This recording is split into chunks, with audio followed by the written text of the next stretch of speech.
سب سے پہلے تو ایک سوال کے حوالے سے کہ آیا کسی شخص کے لیے، کسی مومن کے لیے یہ جائز ہے کہ وہ کرسمس کی کسی مسیحی کو مبارکباد دے سکتا ہے یا نہیں دے سکتا؟ آیا اس کے لیے جائز ہے کہ وہ مبارکباد دے دے مسیح کی ولادت کے حوالے سے، یا مثلا ہیپی کرسمس یا اس قسم کے جملات کو استعمال کر سکتا ہے یا نہیں کر سکتا؟ یقینی طور پر جب اس قسم کے موارد آتے ہیں یا مواقع آتے ہیں جیسے کرسمس کا موقع، تو اس موقع پر بہت سارے اس طرح کے سوالات ذہنوں میں پیدا ہوتے ہیں، اور بعض دفعہ ہمارے ذہن میں اگر یہ سوال پیدا نہ بھی ہو تو ماشاءاللہ سے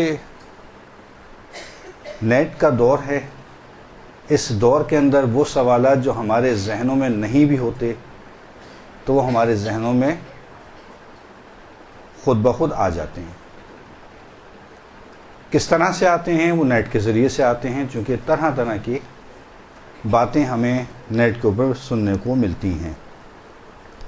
بعض دفعہ ایسے سوالات بھی ہوتے ہیں کہ تعجب ہوتا ہے، بعض دفعہ ایسی روایات ہمیں دیکھنے کو ملتی ہیں کہ جن کا اصلا کوئی وجود نہیں ہوتا، حتیٰ ایڈریس کے ساتھ ہوتی ہیں وہ روایات، یعنی فلاں کتاب کے فلاں صفحے پر فلاں حدیث موجود ہے، جبکہ حالانکہ وہاں کوئی ایسی حدیث موجود نہیں ہوتی،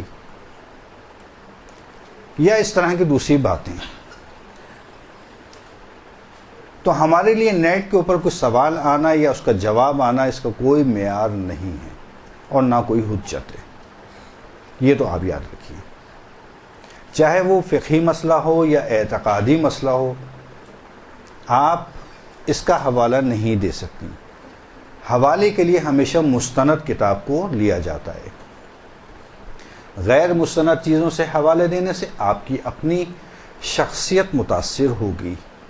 تو ہمیشہ یاد رکھیں، کبھی بھی حوالے میں یہ نہ کہیں کہ میں نے نیٹ پہ پڑھا تھا یا نیٹ پر آیا تھا، جب تک آپ کو اس کا حوالہ مستند کتاب سے نہ مل جائے، پہلی بات۔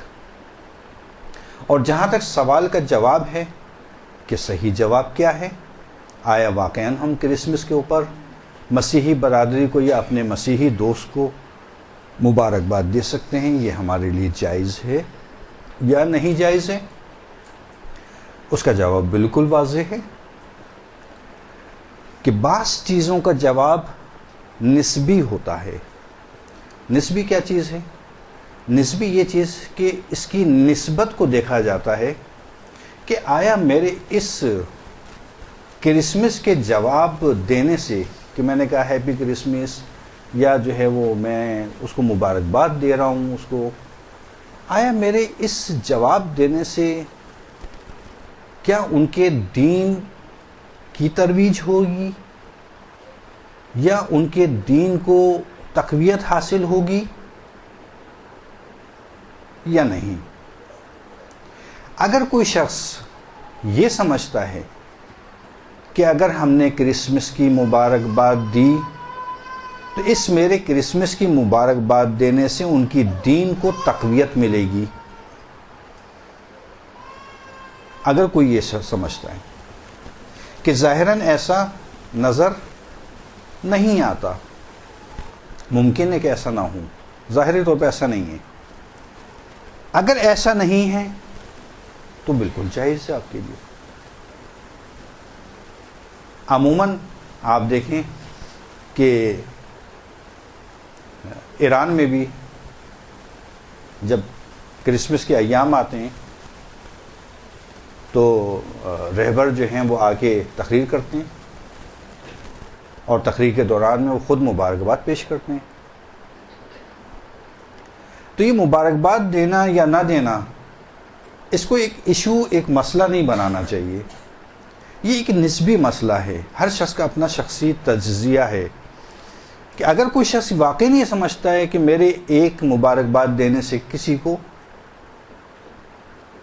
ان کے دین کی ترویج ہوگی تو نہ دے وہ، کیونکہ باطل دین کی ترویج کرنا جائز نہیں ہے. لیکن ظاہراً ایسا ہے نہیں. ہماری مبارکباد دینے سے نہ ان کے دین کی ترویج ہو رہی ہے، نہ ان کے عقائد کی تقویت. تو لذا اور حضرت عیسیٰ کی ولادت کے حوالے سے حضرت عیسیٰ کو ہم بھی مانتے ہیں، نبی ہیں وہ ہمارے، عظیم نبی ہیں، عظیم المرتبت نبی ہیں. تو ان کی ولادت پہ مبارکباد دینا، اگر یہ دو چیزیں نہیں پائی جائیں تو بالکل جائز ہے، آپ دے سکتے ہیں. ٹھیک ہے، ایک تو یہ مسئلہ کلیئر ہوا. لیکن ہمارا موضوع سخن آج یہ نہیں. یہ چونکہ سوال ہوا تھا مجھ سے، اس لیے جو ہے وہ میں نے کہا کہ یہاں پہ جواب دے دیں تاکہ سب کے ذہن میں یہ بات آ جائے کہ کس انداز سے مبارکباد دینا ہے. بس دو چیزوں کا خیال رکھتے ہوئے کہ ان کی دین کی ترویج یا باطل عقائد کی تقویت نہ ہو تو جائز ہے آپ کے لیے. برحمتك يا أرحم الراحمين وصلى الله على محمد وآله الطاهرين.